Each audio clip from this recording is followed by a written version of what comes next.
public markets. In Metro Manila, Christy Matulak tells us what vendors say about this. For this week, vendor Susan Rosario has only been selling red onions. In markets around the metro, such as the one in Balintawak, Quezon City, hardly you'd be able to buy white onions. According to Susan, customers are feeling disappointed over this obvious shortage of white onions. Matumal ang benta pag ganun, ma'am. Kasi syempre yung mga namimili, binabudget lang naman nila yung mga pera nila. Susan said her supplier has not been receiving white onions from farmers in Nueva Ecija, Pangasinan, and Mindoro. Mabenta nga, marami nga naghahanap eh. Kasi yun ang ginagamit nila sa sisig. Kaya mabenta yun, puti. But a farmer from San Jose Occidental, Mindoro thinks there is really no problem with growing white onions in the country. For him, the issue about the produce has to do with storage. Depende rin kasi yan sa variety ng sibuyas na itatanim. Lalo na pag inisak mo sa bahay, pag naglamig, madali silang magsibol. Kung hindi magsibol, madaling magkaroon ng punjay o madaling mabulok. The Federation of Free Farmers meantime suggests that the Agriculture Department should ramp up its supply monitoring to avoid getting caught off guard, resulting to taking desperate measures to address shortage problems. The DA is always getting caught unaware of all the situation. Mukhang wala silang up-to-date monitoring ng supply at iba pang mga market conditions. So biglang nagkakaroon ng shortage. Then they scramble for solutions, and usually the solution is to import. The DA is eyeing the importation of white onions to address, if proven, the shortage claim. But Senator Amy Marcos, sister of President and current Agriculture Secretary Ferdinand Marcos Jr., said that such claim could possibly be a mere modus operandi by some officials in order to make way for importation and eventually earn from it. Agriculture officials have yet to issue their take on the issue. Christy Matulak, CNN Philippines. President Marcos says the government is exerting all efforts to address sugar supply issues. A statement from Malacanang says Mr. Marcos made this remark during a consultation with food manufacturers on Monday. The president also raised the need to assess how the government can increase the supply of quality sugar for food manufacturing to protect jobs. He also said government officials are in talks with traders to bring sugar prices down. Also tackled during the meeting the food manufacturers' possible direct importation with the approval of the Sugar Regulatory Administration as part of emergency measures and the need to increase sugar production. For a business group, the problem is not supply but rising sugar prices. The Philippine Chamber of Commerce and Industry says producers cannot afford sugar costs which are more than double the international price. Sa ngayon, hindi naman ganun ka-serious yung shortage natin. Ang crucial point dito sa sugar is presyo. Yung input cost nila mahal. Kaya yung final products nila mahal din. Ang magsasalo dito sa increase in price is the consumer. At saka the effect of that is inflationary. The PCCI says failure to address rising sugar prices could lead to the importation of finished goods, which the group says could hurt local beverages and food processors. The Office of the President has accepted the resignation of the Sugar Regulatory Administration Chief.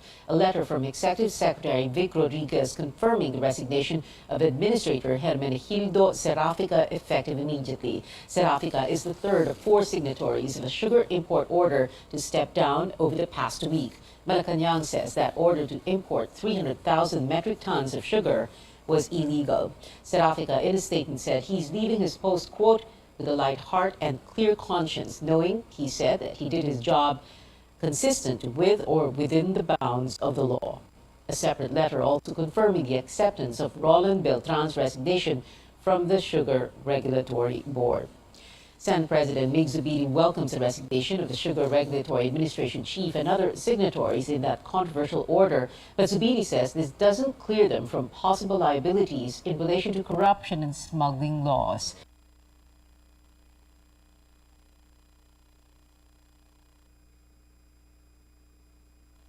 The center is seeking a Blue Ribbon Committee investigation into the matter. He questions the need to import sugar when more than 126,000 metric tons are kept in local warehouses.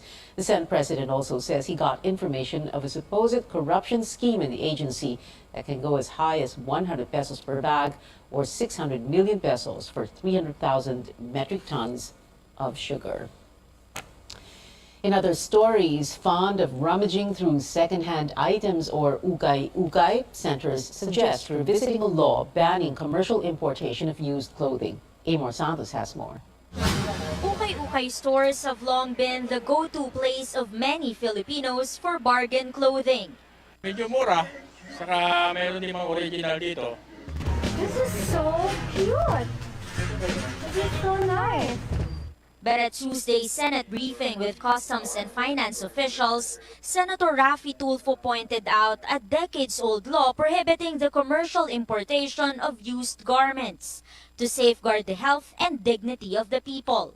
The penalty, a fine of up to 20,000 pesos and imprisonment of up to 5 years. The Customs Bureau says it has confiscated ukay-ukay shipments and filed cases against those behind them. In fact, as we heighten or intensify our efforts against smuggling, the smugglers also become more innovative, no? But Tulfo is not convinced. I don't think so. Sorry, Mr. Buko. Gumala lang po kayo dyan sa mga kanto, sa mga kalye. Dyan sa Divisoria, dyan sa Baclaran. Kahit sa ang sulok ngayon, marami ng ukay-ukay. Ano ba kayo, bulag? I'm sorry for the word again. Ayan po, ukay-ukay. Ang laking sindikato po nasa likod niyan. Tulfo clarifies he's not going after the sellers. He even suggests legalizing ukay-ukay. He says taxes collected can be used for social services. Ang lugi dito, yung mga nag-aangkat, yung mga nagtitinda dyan sa mga kanto-kanto. Because these people are legit. Yung kanyang negosyo, kumukuha sila ng permit. Pabor kasi siyempre dadaan na sa tamang proseso. Ang kanyang ukay-ukay, wala nang puslitan. Hindi na sila kakabakabang may papasok na taga BIR dyan o munisipyo. Diba? Hindi na sila madidilensyahan. Unang-una yun, mawawala yung mga ganyang korupsyon. Senate Ways and Means Committee Chairman Win Gatchalian agrees the law needs to be revisited, while Senator Pia Cayetano has some concerns. Cooperate with the local government units because like my experience, I've been a mayor for quite some time. The local governments might not be informed that these type of operations are not within the bounds of the law. On the downside, I've seen a documentary where these ukay-ukay products are literally clogging rivers in some African countries. It's really, really bad. I support the call for revisiting, but we really have to have a full-blown hearing on this. In 2014, a bill was filed in Congress to repeal the law, but it did not prosper. Amor Santos, CNN Philippines. More stories up ahead. With a spike of COVID-19 cases in the country, the U.S. Centers for Disease Control and Prevention lists the Philippines as a high-risk travel destination. And the House panel approves proposals to postpone the Barangay and Sangguniang Kabataan elections in December. More on this when we return. Keep it here on Newsnight.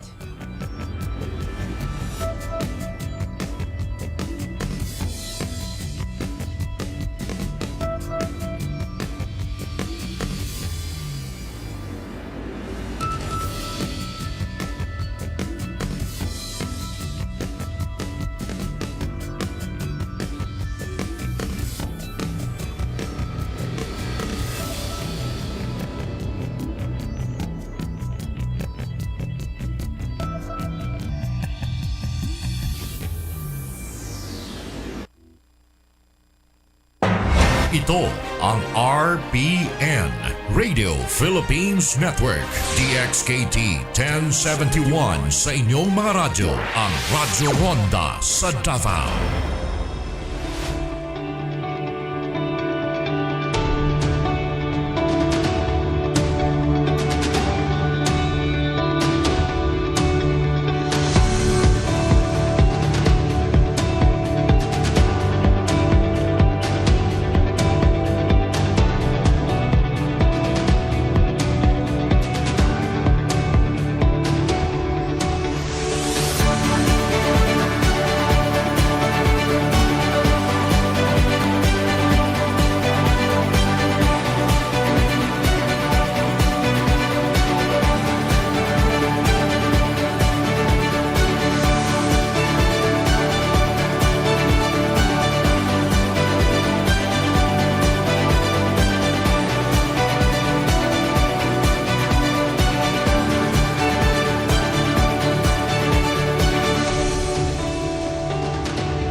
Welcome back to CNN Philippines. The U.S. Centers for Disease Control and Prevention added the Philippines to its list of high-risk countries for COVID-19 alongside Nepal and Russia. The Level 3 classification applies to places with over 100 cases per 100,000 people in the past 28 days.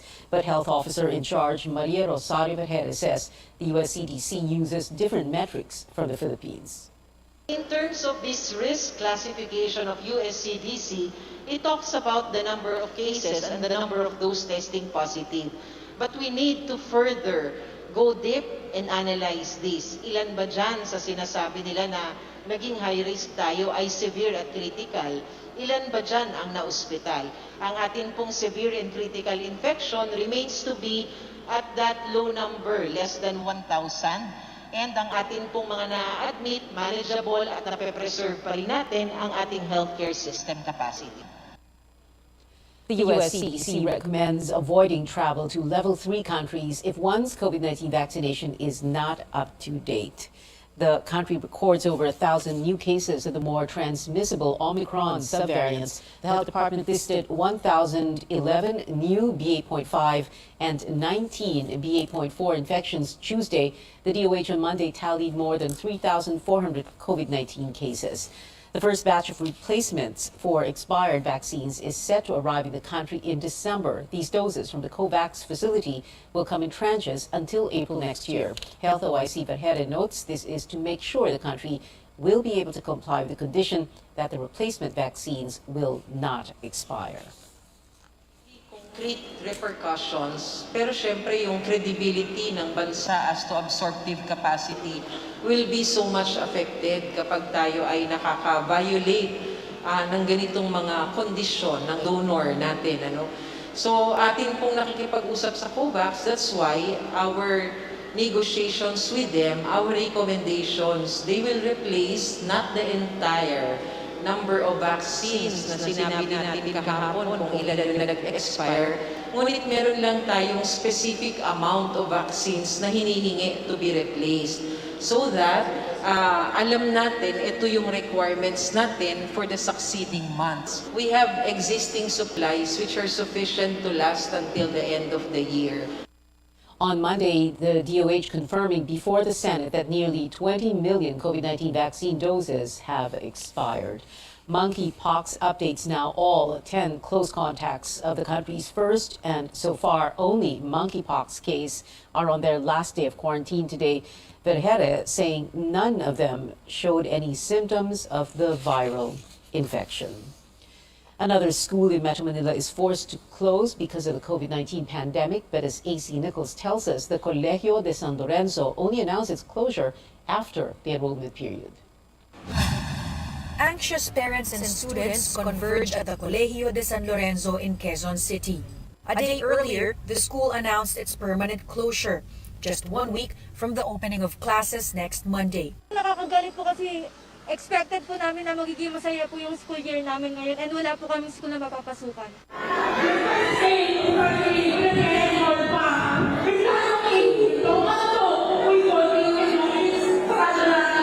Colegio de San Lorenzo officials were met with angry reactions during a general assembly on Monday, when parents and students found out the school is closing due to financial issues brought about by the pandemic.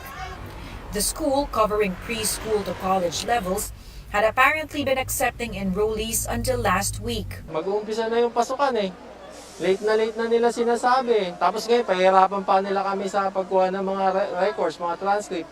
Hindi pa nagpapapasok. Kanina pa ako nakapila dito. Sophomore college student Gabriel Barba says as a person with disability, it's going to be a challenge for him to find a new school. He says he's also worried about having to shift courses once he transfers to another school. Yung dean ng department namin nag-recommend na rin ng schools. But then, yung schools na na-recommend kasi is not aligned to our program. May nag-recommend na school na sa kanila lang daw kami. Pero kasi ako field major. Pero yung course nila doon is broadcasting lang. The Dean of College of Criminology, Dr. Ariel Manlusok, says they were told school operations will officially end in September. He says this means employees should receive salary until then. Manlusok adds they were also promised separation pay. Instead of giving one half of the 1 month salary, multiply by the years of service as per the labor code, the Board of Trustees decided to double the legal separation, meaning ginawa nilang 1 month multiplying by the years of service. Rules set by the Commission on Higher Education, or CHED, states that school closures must take effect at the end of the school year. CHED chairperson Prospero de Vera says they were informed about Colegio de San Lorenzo's shutdown only last week. He says CHED will figure out if there are possible violations on the part of the school. They accepted already tuition fees, and then arbitrarily decided they will not open. So there is a certain element of, once you accept tuition fees, there is already a contractual agreement between you and the student that you will provide education in exchange for the fees that are paid. AC Nichols, CNN Philippines. In other news, a House committee approves the proposal to postpone the barangay and Sangguniang Kabataan elections set this December. CNR Arcangel has the details. With 12 affirmative votes, the House Committee on Suffrage and Electoral Reforms approved proposals to postpone the December 2022 Barangay and Sangguniang Kabataan elections by 1 year. The panel set a 3-year term for the officials who will be elected in December 2023. The last barangay and SK elections were held in 2018. If the polls were pushed back to 2023, incumbent village officials would have been in office for 5 years. Despite the committee approval, Commission on Elections Chairman George Garcia says preparations for the upcoming polls will continue until the new election schedule becomes a law. Amin naman pong timetable, ang cut-off namin is the end of August. Kasi nga ayaw po namin pumasok ng bandang September na kung saan talagang no choice kami but to print the ballot. So, tuloy-tuloy yung bilis na ginagawa namin sa preparation. So far, the COMELEC has spent only 800,000 pesos of its 8.5 billion peso budget for the barangay and SK elections. Garcia assures funds won't be wasted as election supplies could still be used in the next polls. However, he says COMELEC would need an additional 5 billion pesos if the barangay and SK elections were to be held next year, as there will be additional registered voters. That will, because of the additional number of voters, we will create additional precincts. And because of the additional precincts, we'll be hiring additional poll workers. We'll be needing additional forms, additional materials. For some lawmakers, the additional cost means the government won't be saving money after all by pushing back the barangay and SK polls. Some voters also say incumbent barangay officials have been serving for far too long. Hindi ako pabor. Hindi ako pabor. Hindi po. Hindi ako pabor. Kailangan nang ituloy dahil sobrang tagal na eh. Meron nang kailangang palitan dahil sa medyo may hindi na tamang ginagawa. So para meron chance naman yung mga bago na napapalit na magawa nila ang tama. But a House leader says the postponement would mean funds can be realigned to more important government projects. We should not always say that if we postpone the election, makakatipid tayo, or if we postpone the election, it could help the 8 billion to gear up the economy. And at this point in time, given that the fiscal space is not too big and that there are other more pressing expenditures at this point in time, particularly, we need to have adequate funds to ensure that there is safe return to face-to-face classes. Ang executive has the power to realign by declaring savings and then realigning it for different programs. Should the barangay and SK polls be postponed, Garcia says the COMELEC will spend the coming months preparing for the 2025 midterm elections. Cian Arcangel, CNN Philippines. A party-list lawmaker trains his guns on TV5 after the network signed a landmark deal with ABS-CBN. In a privileged speech, Rodante Marcoleta claimed TV5 violated a provision of its franchise, with ABS-CBN becoming a minority shareholder. He called the two networks deal a merger, even if the Lopez-led company only bought a minority stake worth over 2 billion pesos, while Media Quest Holdings, which operates TV5, remains as majority and controlling shareholder. Purchase, Mr. Speaker, of the outstanding stocks of ABS-CBN. I believe Section 10 of the franchise of TV5 was violated because the rights and obligations have virtually been transferred to ABS-CBN. Kung pwede ba, Mr. Speaker, na ang isang network na hindi na natin binigyan ng lisensya because of this established violations, wala na siyang prangkisa. Pwede ba siyang sumakay ng ganun-ganun lang without settling the obligations to the country, to the government? The Bureau of Internal Revenue and Securities and Exchange Commission had already clarified ABS-CBN regularly pays its taxes. Marcoleta also claimed the PLDT Group, TV5's parent company, is a front for an Indonesian businessman. This particular deal must be looked into, Mr. Speaker. And I think because of this deal, we have yet to have let the proverbial cat out of the bag, Mr. Speaker. Why? MediaQuest, the parent company of TV5, is owned by PLDT Beneficial Trust Fund. And the grapevine, Mr. Speaker, is so loud that PLDT Beneficial Trust Fund is owned by an Indonesian national. ABS-CBN is now a global content creator company. CNN Philippines has reached out to ABS-CBN and TV5 for comments on the issue. In other stories, the Philippine and South Korean Air Forces held a breathtaking military air show not seen in 3 decades. As David Santos tells us, the aviation display aims to show the strong ties between the two countries, which began before the Korean War. High above the Basa Air Base in Pampanga, a remarkable display of appreciation over a long-standing alliance. South Korea's Black Eagles and the Philippines' Bulldogs banding together in a show of unity and camaraderie. Both air forces started out as regional military powerhouses in the 60s, but the Philippines eventually lagged behind and was forced to retire its famous flying squad, the Blue Diamonds, in the early 2000s. Our partnership with them started since the Korean War, and in 2014 we signed the deal for the FA-50, and in 2015 we sent our pilots to be trained in Korea.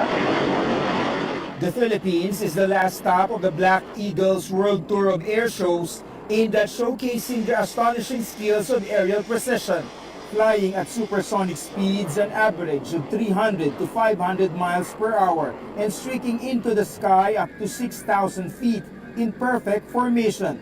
The exhibition, which could have included over-the-top maneuvers, spoiled by bad weather. Last Saturday we were lucky to be able to show the full display to our audience, but today, unfortunately, the weather wasn't good enough. Still, everyone watching below had a great time. After all, this was the first time in decades Filipinos witnessed an air show soaring overhead, the kind they only get to watch in the movies. Almost the same. Parang maganda. Para maano rin mga bata mag-enjoy. Ma-inspired sila sa mga mga Korean. They are inspired by the moves and maybe someday they want to be a pilot.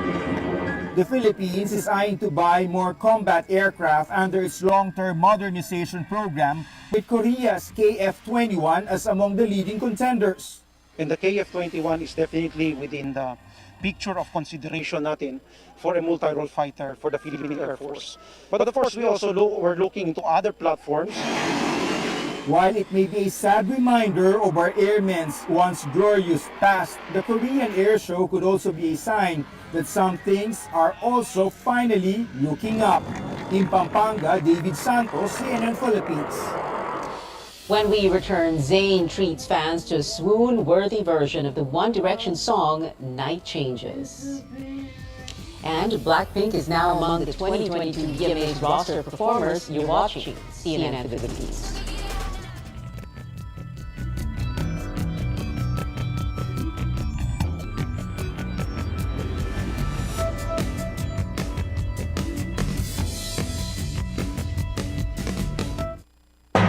Ito ang RPN, Radio Philippines Network, DXKT 1071 sa inyong mga radyo, ang Radyo Ronda sa Davao.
Welcome back. Jollibee's Chicken Joy was named the best chain fried chicken in America by a global food website. The homegrown fast food company reigns supreme among 15 other restaurants in the U.S. Jollibee's fried chicken went head-to-head with products from famous chains like KFC, McDonald's, Popeyes, Wendy's, and Burger King. Eater.com praised Chicken Joy for its crunchy skin that it said is subtly seasoned. Jollibee has 83 stores across North America and 1,500 worldwide. Moving now to the hard court, Gilas Pilipinas kicking off preparations for the fourth window of the FIBA World Cup Asian qualifiers with the squad's first practice session behind closed doors. Head coach Chot Reyes led the training along with two-time PBA Grand Slam champion coach Tim Cone last night at the Meralco Gym in Pasig City. Gilas holdovers like Kiefer, 30 Ravenna, and PBA players such as Jaime Malonzo were present. More cagers, especially from the pros, are expected to join soon. Gilas will take place on 2022. Gilas will take on 2022 FIBA Asia Cup silver medalist Lebanon on August 25th. In entertainment, Zayn Malik shares his beautiful rendition of One Direction's hit song Night Changes. Fans took to Instagram as the former One Direction member posted his own a cappella version of the band's song. But there's nothing to be afraid of, even when the night changes, it will never change. Me and you. With this move, fans expressed their hopes for the band to reunite soon. Blinks, get ready for a live performance from your favorite girl group come the MTV Video Music Awards. Blackpink is set to hit the VMA stage, airing on August 29th, 8 a.m. Philippine time. K-pop group has yet to announce what song it'll perform, but it is dropping a new track, Pink Venom, this Friday. And that is it for tonight. Join me again on News.ph at 7 p.m. I'm Pia Hontiveros for Newsnight, where we go above and beyond the headlines.